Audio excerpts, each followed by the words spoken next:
생생한 모빌리티 소식을 전하는 엔트렌드 쌩쌩뉴스입니다. 현대차가 유럽 최북단 지역에서 eGMP 기반 전기 세단 아이오닉 6의 극한 테스트를 진행했습니다. 유럽 자동차 전문 유튜버 비온 뮬라는 자신의 유튜브 채널에 아이오닉 6 프로토타입 위장막 테스트카를 촬영한 영상을 게시했습니다.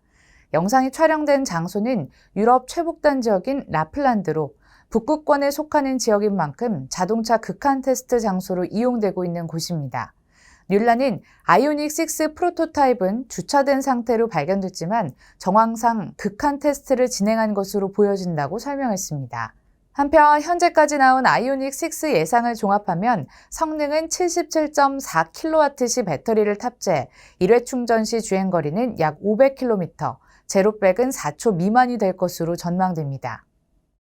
기아 EV6가 한국차 최초로 유럽 올해의 차에 선정됐습니다.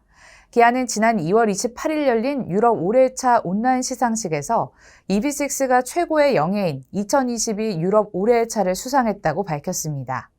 EV6는 조형, 성능, 공간 등 여러 평가 항목에서 총 279점을 받으며 1위를 기록했습니다. 2위는 르노 메간 이테크 일렉트릭이 차지했고 현대차 아이오닉5는 261점으로 3위를 차지했습니다.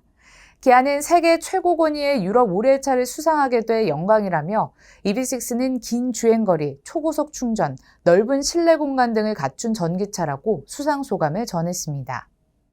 전기차 배터리를 교체할 때 기존 배터리를 반납하도록 하는 테슬라의 정책에 일부 보험사가 자동차 보험 전문기관을 통해 이의를 제기하고 나섰습니다. 지난 3월 1일 손해보험업계에 따르면 보험개발원 자동차기술연구소는 지난달 테슬라의 폐배터리 반환 정책의 법령 위반 소지에 대해 테슬라 코리아에 질의서를 발송했고 테슬라는 이에 따라 대형 법무법인에 배터리 교체 정책의 법률 검토를 의뢰한 것으로 전해졌습니다.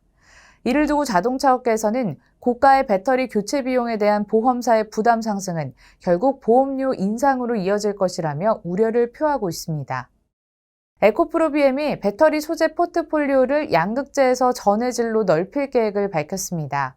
지난 3월 2일 에코프로 BM에 따르면 에코프로 BM은 황화물계 고체 전해질을 개발 중이라며 연내 파일럿 라인을 구축할 예정임을 밝혔습니다. 황화물계는 이온 전도도가 높고 연성이 커서 극판과 분리막 제조가 수월하며 고체 전해줄 중에서도 상용화 가능성이 가장 큰 것으로 평가받고 있습니다. 이와 함께 에코프로 BM은 황화물계 고체 전해질 원료 등 공급망을 구축하고 있으며 업계에서는 오는 2027년부터 매출이 본격화할 것으로 보고 있습니다.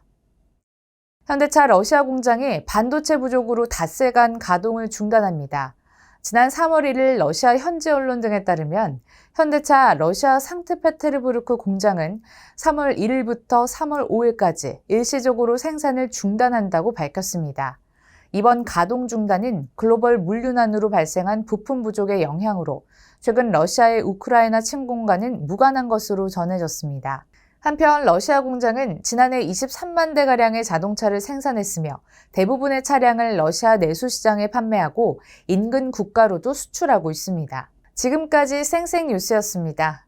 이제부터 쌩쌩뉴스는 유튜브는 물론 오디오 클립, 팟빵에서도 들으실 수 있습니다.